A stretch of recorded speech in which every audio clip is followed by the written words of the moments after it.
My name is Ella Allgood. I'm 36 years old. For 16 years, my parents told everyone I was a worthless dropout who got pregnant and threw my life away. At every family gathering, they pointed at me as the ultimate warning. Don't end up like Ella, that irresponsible slut who ruined her future and shamed this entire family. They never met my daughter Sophie, never sent her one birthday card, never corrected the lie that I was living on welfare and sleeping around. Last Tuesday, March 10th, 2026, at 6:07 p.m., the family group chat exploded. Turn on Channel 9 right now. My mother turned on the TV and dropped the remote. The chyron under my face simply read, Dr. Ella Allgood, MD. And in that single second, 16 years of their lies began to burn alive on live television. What happened next destroyed everything they thought they knew about me. Before I tell you what they saw on Channel 9, please take a moment to like this video and subscribe if you've ever been called a failure by the people who were supposed to love you. Drop a comment and tell me, where are you watching from right now, and what time is it there? Now, let me take you back to the beginning of that Tuesday. Because what appeared on that screen was only the ending of a very long day. A day that started at 6:30 in the morning inside an operating room, with two tiny babies fighting for their lives, and a patient I didn't yet know was my own cousin. I arrived at Mercy Children's Hospital in darkness. March 10th, Tuesday. The surgical board listed my case in red marker, the color we use for highest risk procedures. Morrison, J bilateral TTTS, Dr. Allgood. The patient was 28 weeks pregnant with identical twins diagnosed with twin-to-twin transfusion syndrome. Without intervention, both babies would be dead within a week. With intervention, I had about a 94% chance of saving them both.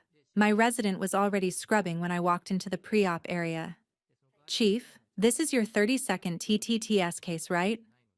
34th, I said, not looking up from the patient file. Numbers matter in this room. The file mentioned the patient had a large extended Catholic family. Multiple generations present at the consultation. Very religious, very concerned about experimental procedures. I'd spent an hour last week reassuring them that laser ablation was standard treatment, not experimental. That I'd done this 33 times before. That their babies had the best chance with me. I didn't know then that the woman on my table was Jenna Morrison, my cousin, my mother's sister's daughter, the golden child who once stood in my parents' kitchen and said, "Thank God Aunt Helen raised me right, not like Ella." I just knew two hearts were failing, and I had maybe 90 minutes to save them. At 6:28 a.m., I made the first incision. The surgery took 3 hours and 52 minutes. My hands moved through the procedure the way they'd moved through 33 others. Precise, controlled, no wasted motion. Laser fiber inserted, targeting placental vessels. Recipient twin heart rate 148, donor 162. The gallery above was full of medical students and residents watching on monitors. Somewhere up there, Jenna's husband was watching too, though I didn't know that yet. At 8:45, I hit a complication, an unexpected vessel branch that required repositioning. Both twins' heart rates started dropping. My resident's breath caught audibly. Adjusting angle 17 degrees, I said, my voice absolutely level. Hold. Everyone in the OR froze. I corrected. The heart rate stabilized. Continuing. The surgical nurse exhaled so quietly I almost didn't hear it. But I did. Because in an operating room, I hear everything. At 10:22 a.m., I close the final suture. Both twins stable, strong heartbeats visible on the ultrasound monitor. In the recovery room an hour later, Jenna would wake up and ask if her babies were okay, and I'd tell her yes, both of them, and she could see their heartbeats on the screen right now. I didn't know yet that this surgery would be on the evening news. I didn't know that in less than 8 hours, my mother would see my face on television, and her entire world would collapse. I just knew I'd done my job. 2 lives saved. Another successful case. I was washing my hands when my resident said, "Dr. Allgood, patient's family is asking to thank you personally." "Standard protocol," I said. "I'll check on her in an hour. Let her rest now." I walked back to my office, checked my phone. Sophie had texted, "How'd it go?" I replied, "Saved 2. See you tonight." She sent back a heart emoji. My daughter is 16 and has watched me save lives for as long as she can remember. She knows what my work costs. She knows what it's worth. On my desk was a note from Hospital PR. Channel 9 called. "Want to interview you about this morning's surgery for 6 p.m. health segment. Interest?" I stared at that note for a long time. A month ago, Sophie had asked me a question. We were having dinner, just the two of us like always, and she said, "Mom, do you ever wonder if your family knows what you do?" "Sometimes," I'd said. "Do you want them to know?" I'd paused, fork halfway to my mouth. "I want them to find out the way everyone else does, from someone who isn't me, from a source they can't dismiss." "Like what?" "I don't know," I'd said. "The news?" We'd both laughed. It seemed impossible then. But now Channel 9 was asking. And I was holding that note. And I was thinking about my mother telling 32 people at Easter dinner in 2011 that I'd dropped out of college because I was too busy sleeping around to handle responsibility. I was thinking about 16 years of silence. 16 years of building something they said I'd never be capable of building. I smoothed out the note, picked up my phone, called Hospital PR. Schedule it," I said. 3:15 if they can make that work." "They can make anything work for you, Chief," the PR director said. "This program is making national news.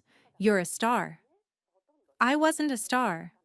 I was a woman who'd spent 16 years becoming someone her family said was impossible, and I was about to let the whole city know it. But first, I had to check on my patient. At 11:45, I walked into Jenna's recovery room. She was awake, groggy from anesthesia, her husband Michael beside her holding her hand. I was looking at her chart when she spoke. "Dr. Allgood?" I looked up and saw her face. The world stopped for exactly 2.3 seconds. Jenna Morrison, my cousin. I hadn't seen her in 16 years, but I knew that face. I'd seen it in family photos on Facebook before I blocked everyone. I'd seen it at the last family gathering I ever attended, right before I left for medical school and never came back. Her eyes went wide. "Ella?" I felt my professional mask slide into place like a surgical glove. Perfect fit. No gaps. "Mrs. Morrison," I said. "Yes, I'm the surgeon who performed your procedure this morning. I've reviewed your post-op status. Both twins are stable. Strong heartbeats. You should make a full recovery." You're a doctor." Her voice was small, confused. "They said you dropped out." I met her eyes. Calm. Clear. No emotion leaking through. "I didn't drop out. I graduated from medical school in 2015, completed my residency in 2020, finished my fellowship in 2023. I'm chief of pediatric surgery here at Mercy Children's, and this morning I saved your babies' lives. Do you have any questions about your recovery protocol?" Jenna's husband was looking between us, clearly confused by the tension in the room. Jenna's hand moved to her pregnant belly, protective, instinctive. "I didn't know," she whispered. "I thought you were—" "They said—" I know what they said. I heard it for years before I stopped listening. Your twins are healthy, Mrs. Morrison. That's what matters right now. Can you—" She swallowed hard. Tears were forming in her eyes. "Can you save them? I know you just did, but I mean long term. Will they be okay?" "Yes," I said. I've performed this procedure 33 times before. All but 2 survived to full term. Your twins have an excellent prognosis. You did everything right by coming here.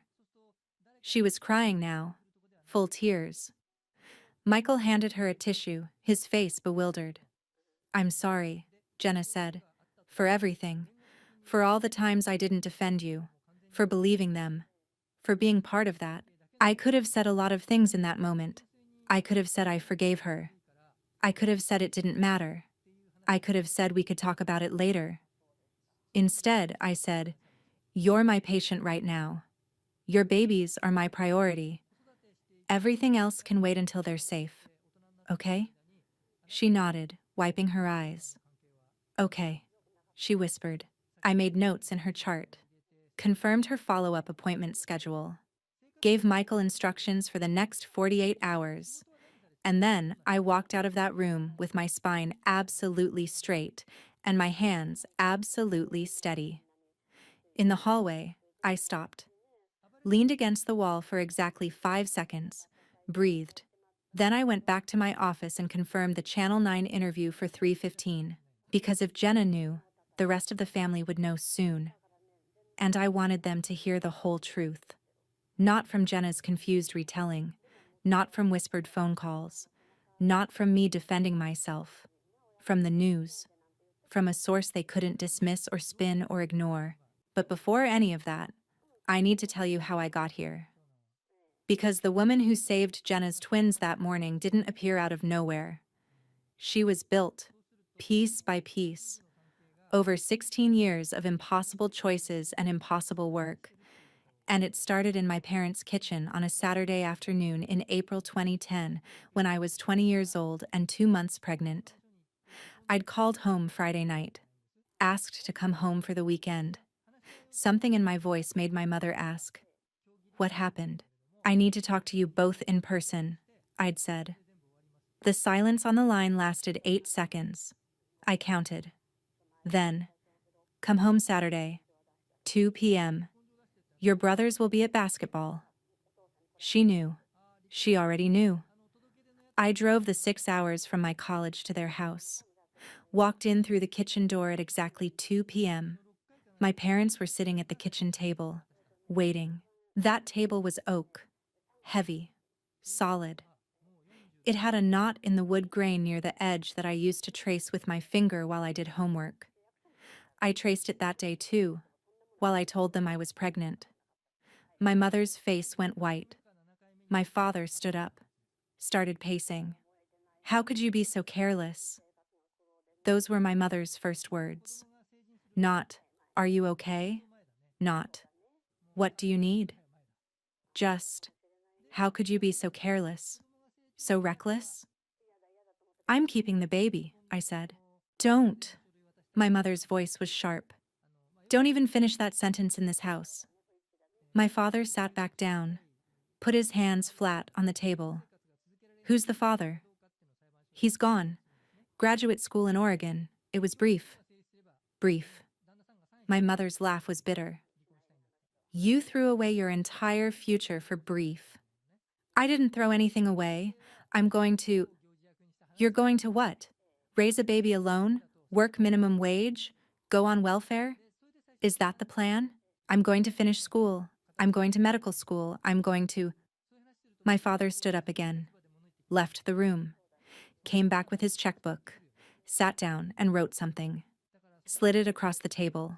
$28,000, 1 year's tuition. The memo line was blank. "Or," he said, "you make the responsible choice." I looked at the check, at the number, at everything it represented. My mother leaned forward. "We've already talked to Father Murphy. There's a family through the church. Good Catholics. They can't have children. They're willing to adopt. Private. Closed. The baby goes to a good home. You come back to school in the fall. Nobody needs to know. Your future is intact. The family reputation is intact. You want me to give up my baby? We want you to be smart. You're 20 years old, Ella. You can't raise a child." "You did. At 22. I was married. To your father. In the church, this is completely different. Because I'm not married, I'm not capable. Because you're not ready. Because you'll ruin your life and this baby's life. Because I won't watch you destroy everything you've worked for. What if I want to keep her? Then you do it without us. The words hung in the air between us. Final. No negotiation. I looked at my mother, at my father, at the check still lying on that oak table. I'm keeping my baby, I said. I'll figure out the rest. My mother's face hardened. If you walk out that door with this decision, you don't come back. We won't be part of this mistake. We won't enable your irresponsibility. And we won't let you drag this family down with you. I picked up my purse, stood up. She's not a mistake, I said. But this conversation is. I walked to the door. My father's voice stopped me. You'll be a welfare mother. Sleeping around. Proving everyone right about girls like you. Is that what you want? I turned back. Looked at him. Girls like me? I said quietly. Irresponsible sluts who can't control themselves. The words hit like a physical blow, but I didn't let my face show it. I'll send you a graduation announcement, I said. From medical school. In 4 years. You won't believe it's real. But it will be. Then I left. I drove back to campus. Transferred to a different university 6 hours away from them. Applied for every scholarship, every grant, every work-study program I could find. When Sophie was born in June 2010, I was alone in the hospital except for one nurse who held my hand because I didn't have anyone else. Sophie weighed 6 pounds, 8 ounces.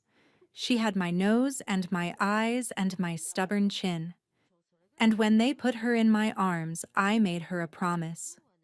Your grandmother thinks I ruined my life having you. She's wrong.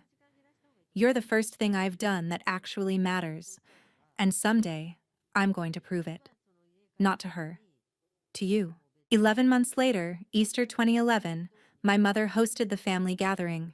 32 people. I wasn't invited. I saw the photos on Facebook before I blocked everyone. The whole family posed on the front porch. My parents in the center. My brothers on either side. The space where I should have been was simply gone, invisible, as if I'd never existed. The caption said, "Blessed family, blessed life." That day, I got a text from my cousin Bethany. "Your mom said you dropped out? Are you okay?" I realized they'd started the narrative, the lie that would define the next 16 years. I called my mother's cell. No answer. I called the house. My father picked up. "You're telling people I dropped out?" "You did drop out. Of this family. Of your responsibilities. Of the life we planned for you. I'm applying to medical schools. You're raising a baby alone in an apartment you can barely afford. That's what you are. That's what everyone needs to know. You made your choice. Now live with it." He hung up. I screenshot saved that Easter photo, put it in a folder on my laptop labeled Evidence. I didn't know what I'd ever do with it. I just knew someday it might matter that I could prove I was erased. But that day, sitting in my tiny apartment with 5-month-old Sophie asleep in a crib I'd bought from Goodwill, I made another promise. This one to myself. I would become everything they said I couldn't be. Not to prove them wrong, not for revenge, but because my daughter deserved a mother who didn't give up, who didn't believe the lies, who built something real. So I did. I worked 3 jobs. Night custodian at the hospital, $12 an hour, 30 hours a week. Weekend daycare worker, $10 an hour. Medical transcription from home, $15 an hour whenever Sophie slept. I studied for the MCAT during her naps, wrote medical school essays at 2 a.m. while bottle feeding. The hospital let me use their daycare at a discount because I was an employee. Sophie learned to crawl in that daycare while I mopped floors 3 floors above her. In March 2011, 3 medical school acceptance letters arrived. full scholarships plus stipend. I chose the one 6 hours away from my hometown. Far enough we'd never accidentally run into family. Close enough I didn't have to explain why I moved across the country. Sophie was 9 months old when we packed everything we owned into my 2003 Honda Civic and left on a Tuesday. I never looked back. Medical school was 4 years of barely sleeping. Sophie aged 1 through 5. First day of med school, she was in the hospital daycare drawing pictures of mommy in a white coat. Last day, she was in kindergarten, reading at a third-grade level because I read to her every single night, no matter how exhausted I was. My classmates went to bars and study groups and networking events. I went home to bedtime stories and PB&J dinners, and a daughter who asked questions like, "Mama, why are you always so tired?" And I'd say, "Because I'm building us a better life, baby. It's hard work, but we're doing it." In 2013, my medical school advisor called me in.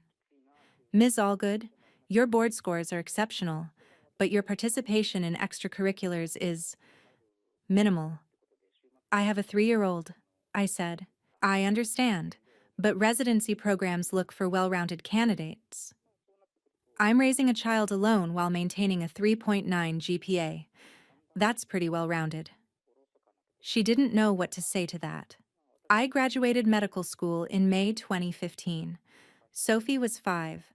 She sat in the audience in a little dress I'd bought from Target, and when they called my name, Ella Marie Allgood, Doctor of Medicine, Honors in Pediatrics, she stood up and clapped.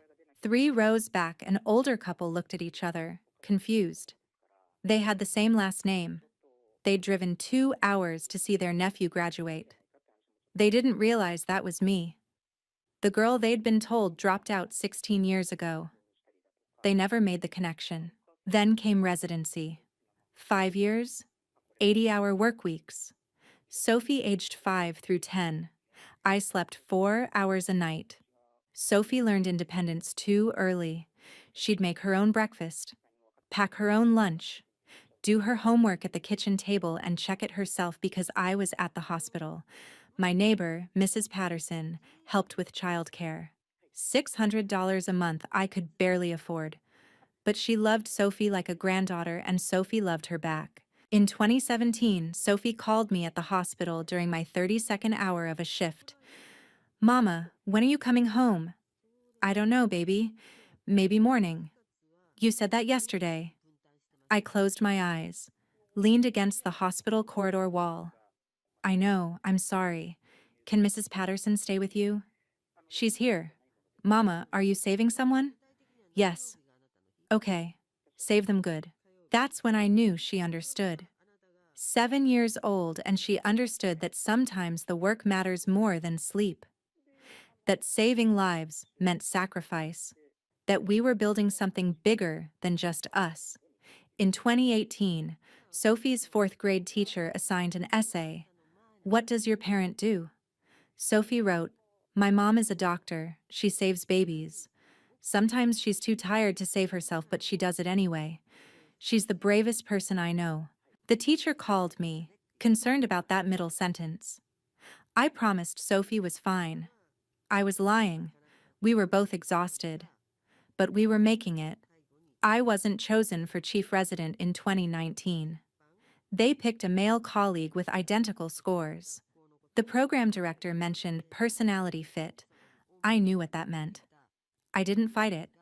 I used the extra time to study for fellowship applications. That night, Sophie asked, "Are you mad they didn't pick you?" "No," I said. "I'm already picked. By you." Pediatric surgery fellowship. 3 more years. Sophie aged 10 through 13.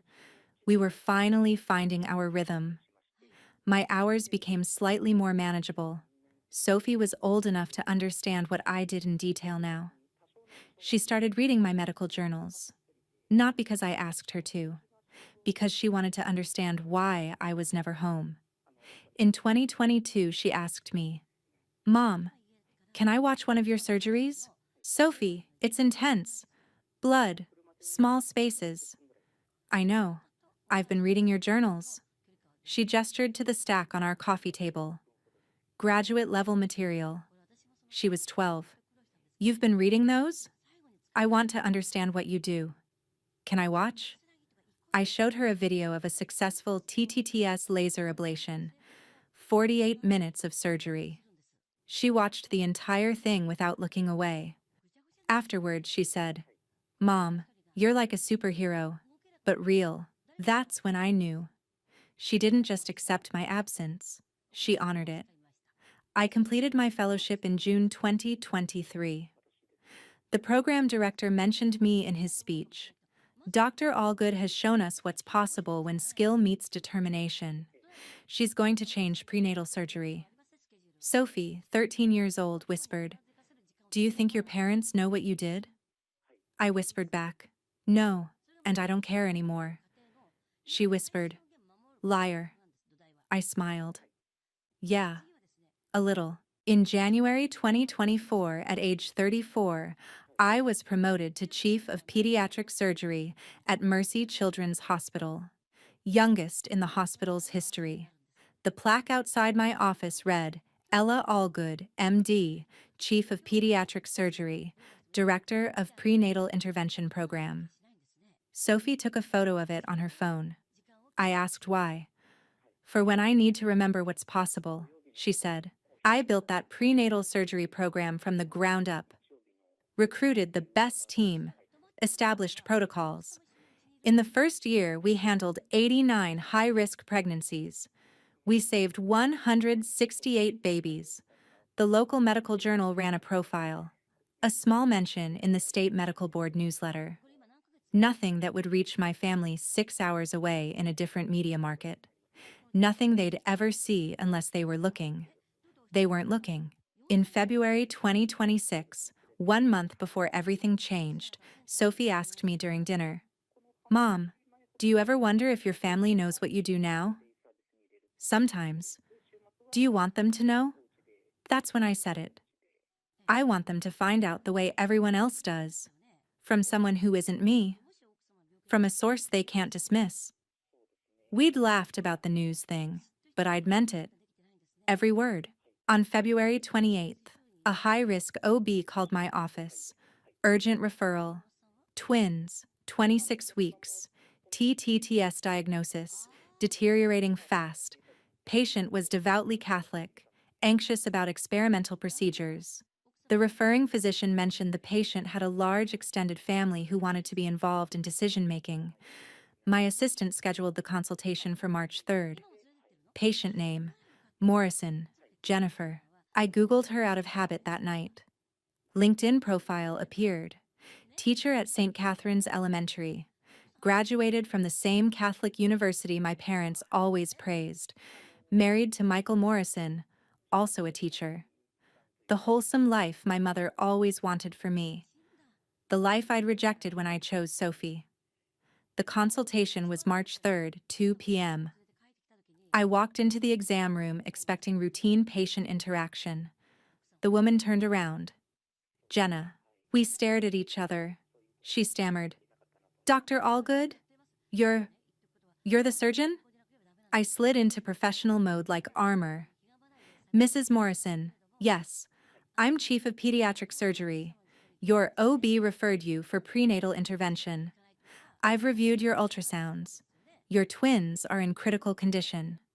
Let's discuss treatment options."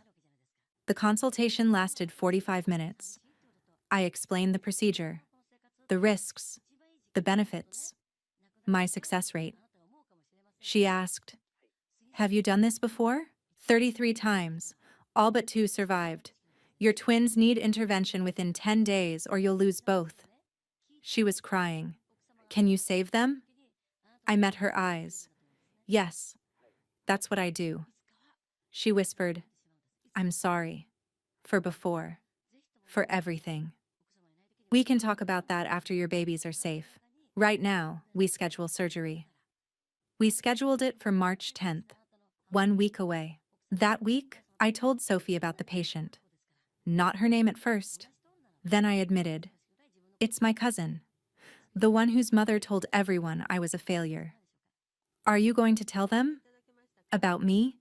About what you did? They'll figure it out eventually. Right now, I just need to save 2 lives. On March 5th, Sophie asked, Mom, if you save her babies, does that mean they have to acknowledge you? No, it means I did my job. That's not fair. Medicine isn't about fair. It's about who needs help and who can give it. On March 9th, the day before surgery, Jenna sent an email to my hospital account. Dr. Allgood, thank you for seeing me. I know this is complicated. I told my mother I'm having surgery tomorrow, but I didn't tell her who's performing it. I don't know if that's cowardly or kind. Either way, thank you for everything you're about to do. I didn't respond. That same day, Channel 9's health reporter contacted hospital PR. They wanted to profile our prenatal surgery program. They'd heard about the Morrison case. They wanted to interview me and film the recovery. Not the surgery itself, but the story behind the program. Hospital PR brought it to me.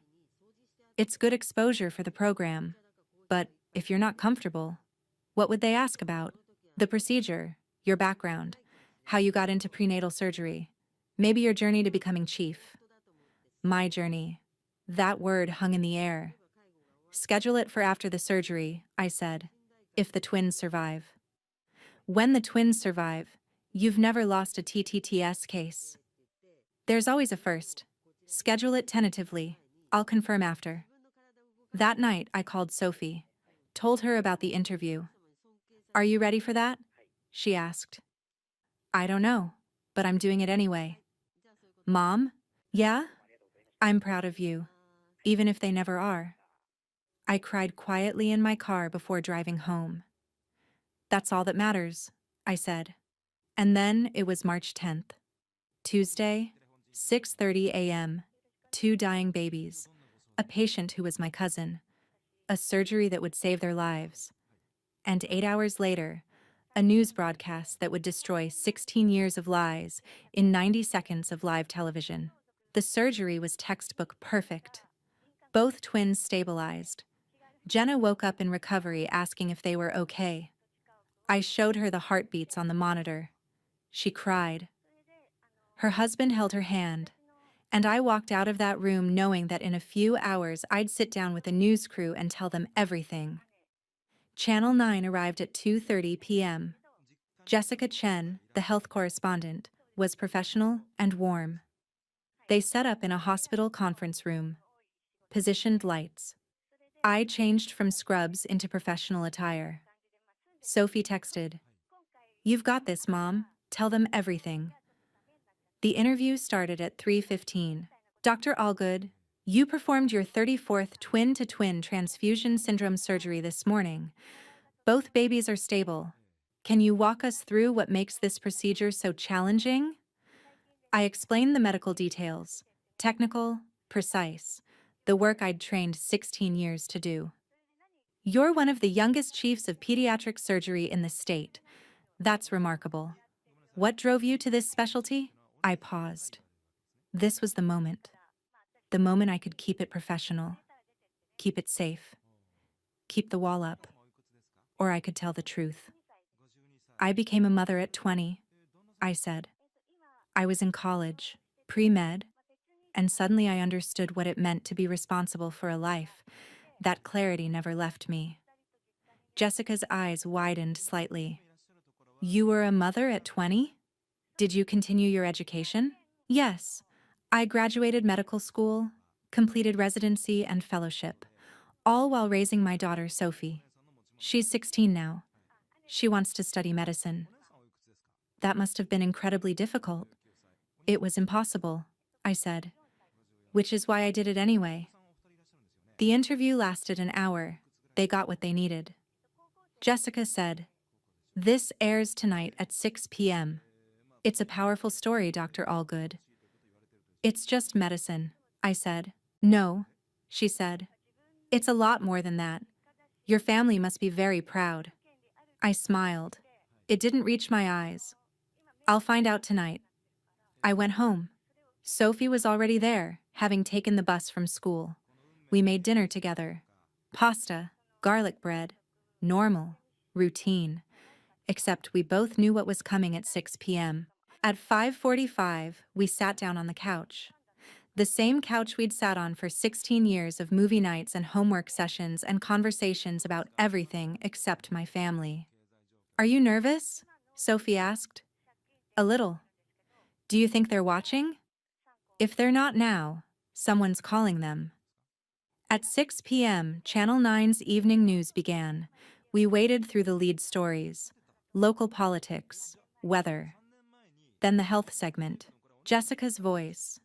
Tonight, we're featuring a remarkable medical program right here in our city. Mercy Children's Hospital has pioneered a prenatal surgery technique that's saving lives before babies are even born. We spoke with the woman leading this program, Dr. Ella Allgood. The screen cut to me, sitting in that conference room, professional, calm, competent. The Chiron appeared at the bottom of the screen. Dr. Ella Allgood, MD, Chief of Pediatric Surgery, Mercy Children's Hospital. Sophie squeezed my hand. On screen, I was explaining the surgery, the twins, the laser ablation, the success rate. Then Jessica asked about my background, and I heard myself say, I became a mother at 20. Sophie's grip tightened. I graduated medical school, completed residency and fellowship, all while raising my daughter, Sophie. She's 16 now. On screen, I said her name, made her real, made her exist to thousands of people watching, including, somewhere across town, my family. My phone started buzzing. I'd left it on the kitchen counter, but I could hear it from here. Buzz, buzz, buzz. Messages flooding in. Sophie looked at me. Aren't you going to check? No, not tonight. Tonight it's just us. We watched the rest of the segment. It was 4 minutes long, 4 minutes that destroyed 16 years of lies. When it ended, Sophie said, Mom, you looked so official. I am official. No, I mean, you look like you. Finally, my phone was still buzzing. Relentless. I got up, walked to the kitchen, opened the drawer, dropped the phone inside, and closed it. The buzzing continued for another 20 minutes, then stopped, then started again, then stopped. At 11:47 p.m. after Sophie went to bed, I finally checked it. 89 messages. 31 in the first 4 minutes after 6:07 p.m. I scrolled through the family group chat. It was chaos. Bethany, 6:07 p.m. Turn on Channel 9 right now. Then 17 messages in rapid succession. Cousins, aunts, uncles. All variations of, is that Ella? And, did you know? And, she's a doctor? My mother hadn't posted anything. Neither had my father.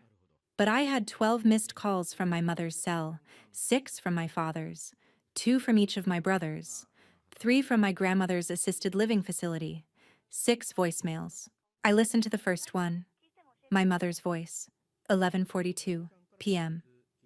Ella, it's Mom. I saw you on Channel 9. I didn't know. I didn't know any of it. You're a doctor. You're chief of surgery. You have a daughter. Sophie. We have a granddaughter. Ella, please call me back.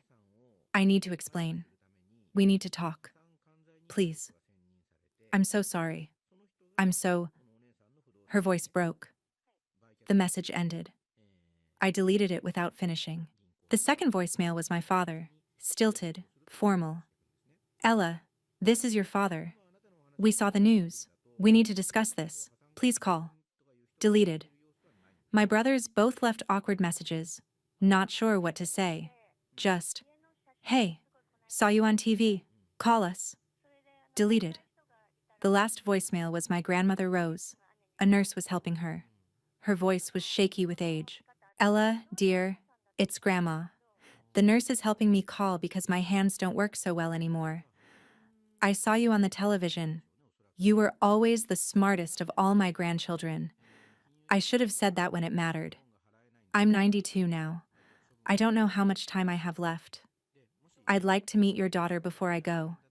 Not because I deserve it, because I want to tell her that her mother is remarkable. And I want to apologize to you both. For all the years I stayed quiet. I'm sorry, sweetheart. I'm so proud of you. I saved that one. I sat in the dark kitchen for a long time. The same kitchen where Sophie and I had eaten dinner every night for years. The same kitchen where we'd built our life together. Our family of two. Then I texted Sophie even though she was asleep upstairs. When you wake up, we need to talk. About my family. About what happens next. About what you want. The next morning, March 11th, I went to work like normal. The hospital reception desk fielded 6 calls from my mother trying to get my home address. They denied all of them. Privacy policy, HIPAA, no exceptions. Flowers arrived at pediatric surgery. 3 arrangements. I donated them all to patient rooms. Greeting cards piled up on my assistant's desk. I didn't open them. My surgical colleague, Dr. Rahman, stopped me in the hallway. I saw your interview. It was powerful.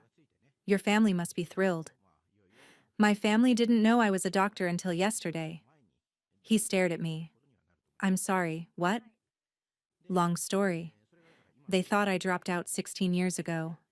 I never corrected them. That's... Ella, that's extraordinary restraint. Or cowardice.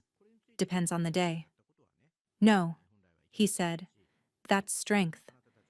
You didn't need their validation to become this. I'd never thought of it that way. That afternoon, I was in surgery.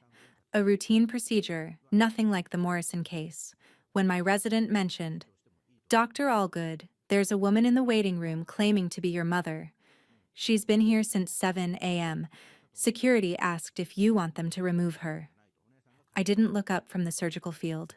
Tell security to inform her I'm in surgery and unavailable. If she's still there when I'm done, have them escort her out, politely. When I finished the surgery 3 hours later, security told me she'd left. But she came back the next day. And the day after that. Over the next 4 days, my phone registered 127 text messages from family. My mother called the hospital 6 more times. My father sent 2 emails to my hospital account. My brothers each tried once, got no response, and gave up. On March 14th, I finally listened to all the voicemails. My mother's messages progressed from frantic to grief-stricken to desperate. My father's were stilted and formal. My brothers were awkward and unsure. But my grandmother's voice stayed with me. 92 years old, running out of time, asking to meet Sophie, asking to apologize. That night, Sophie came home from her study group and found me sitting at the kitchen table with my phone in my hand. Did you listen to them? She asked. Yeah. What did they say? I told her. All of it.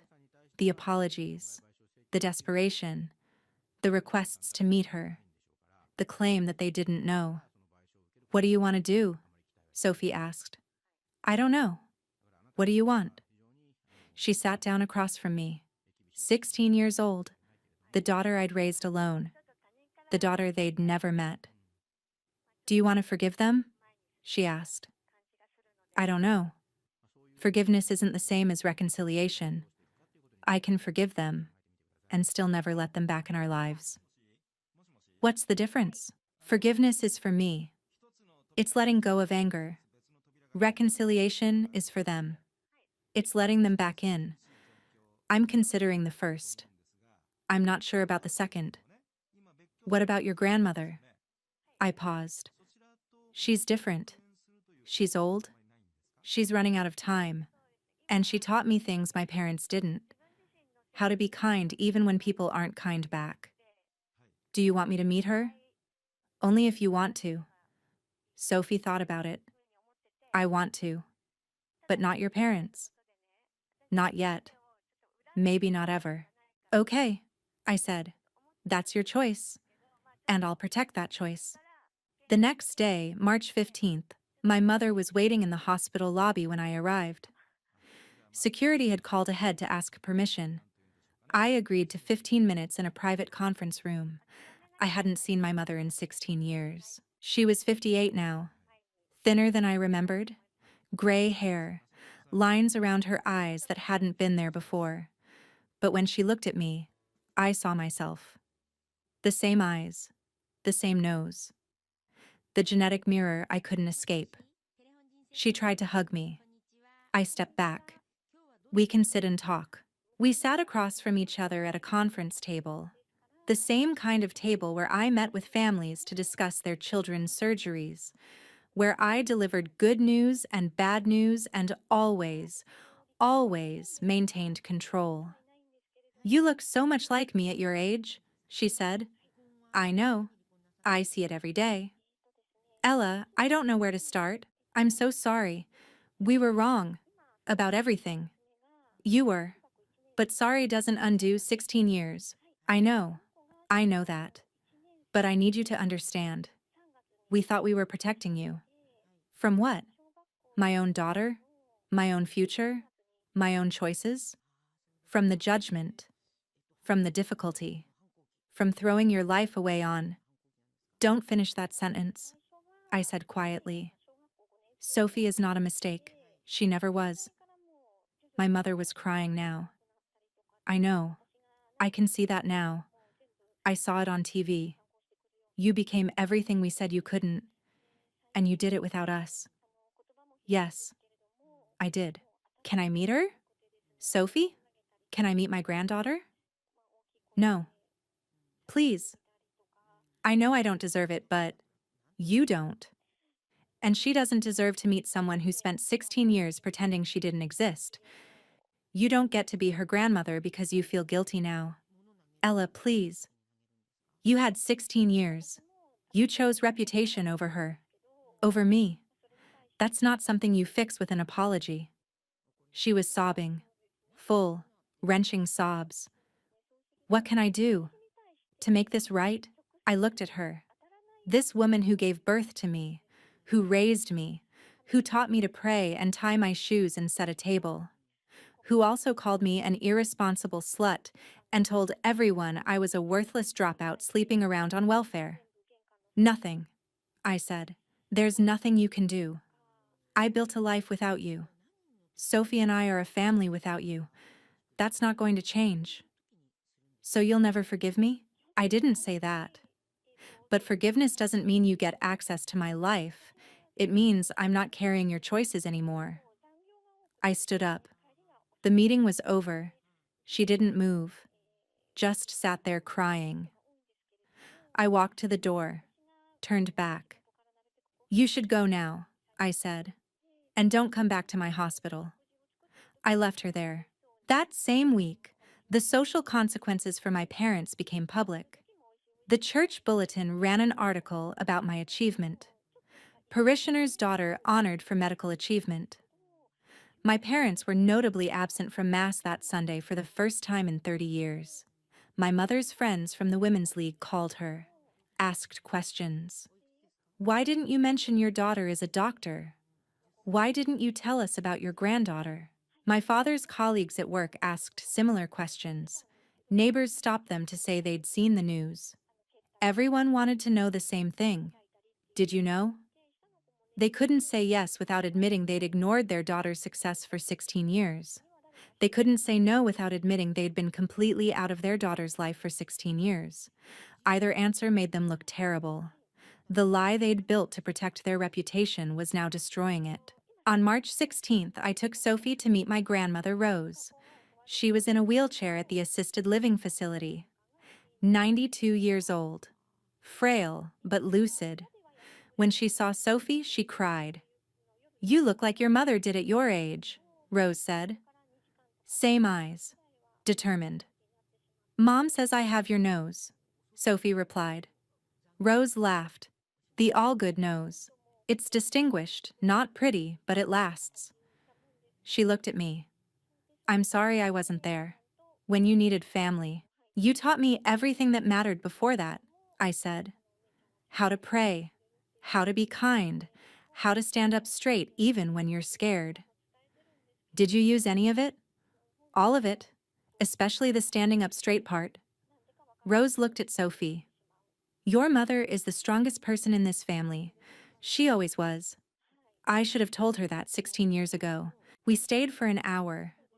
Rose told Sophie stories about me as a child. Sophie listened, laughing in places, quiet in others, seeing her mother through different eyes. As we were leaving, Rose asked Sophie, "Will you come back? I don't have much time left, and I'd like to know you before I go." Sophie looked at me. I nodded. "Yes," Sophie said. "We'll come back." Rose looked at me. "Thank you for giving an old woman something she doesn't deserve." "You're not my parents," I said. "You get different rules." On March 19th, I sent one message to the family group chat. The first time I'd acknowledged their existence in 16 years. 23 people would see it simultaneously. I wrote, "This is Ella. I'm writing this once so everyone has the same information. I am not interested in reconciliation with my parents. That door closed 16 years ago when they gave me an ultimatum and I chose my daughter. I don't regret that choice. I never will. Sophie and I have built a life without you. We are a family. We don't need completion or validation from anyone who spent 16 years pretending we didn't exist. To those who reached out with kind words, thank you. I appreciate it. To those who participated in spreading lies about me, I forgive you. But forgiveness doesn't mean access to my life, to my parents. I hope you understand that every choice has consequences. You chose reputation over relationship. This is the consequence. I will not be responding to individual messages. Please respect our privacy. Ella. I sent it. Put my phone down. Didn't check it again for 6 hours. When I finally looked, there were responses. Dozens of them. But two stood out. My brother Andrew. "I'm sorry I never stood up for you. I was young and scared, but that's not an excuse. I'd like to know my niece someday, if you ever allow that. No pressure. Just know the option exists." And Jenna. "Thank you for saving my family. Both my babies and my understanding of what family should be. You showed me strength I didn't know existed." On March 17th, Jenna's twins were discharged from the hospital. Healthy, strong. She brought a thank you card to my office. 8 pages, handwritten. "I told my kids about you," she said. "When they're old enough to understand, I'm going to tell them their Aunt Ella saved their lives. Is that okay? They're your kids. You tell them what you want. I want them to know you, not as a legend, as a person." "Maybe someday," I said. "When Sophie's ready. When I'm ready. When there's been enough time." "How much time?" "I don't know, but I'll let you know." "That's more than I deserve," she said. "Thank you." The last line of her card read, "You broke a cycle I didn't know existed. Whatever you do next, I'm learning from it. And I promise, my kids will never be someone's cautionary tale." I kept that card in my desk drawer, the only communication from my extended family I didn't throw away. On March 18th, I found Sophie's journal open on the kitchen table. She'd left it there. Intentionally, I think. She wanted me to read it.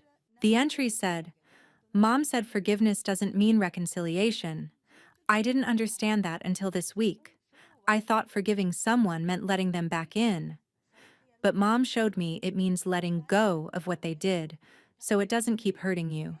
She forgave them so she could be free, not so they could be comfortable. I don't want to meet my grandparents. Maybe I will someday, but not because I owe them anything. Only if I want to. Mom says that's my choice and she'll protect it. That's what family does. Real family." I read it in the kitchen at 11 p.m., cried quietly. The first tears I'd shed about my family in 16 years. Not tears of grief. Tears of pride that Sophie understood. She came downstairs for water, saw me reading her journal. Instead of being embarrassed, she said, "I wanted you to read that. I wanted you to know I see what you did, and I'm proud to be your daughter." On March 19th, we went to the recovery support meeting I volunteer at every week. Parents balancing medical careers and single parenthood. 12 people sitting in a circle of folding chairs in a church basement. A woman shared, "They told me I'd never amount to anything after I had my daughter at 19. Today she graduated college with honors. And you know what?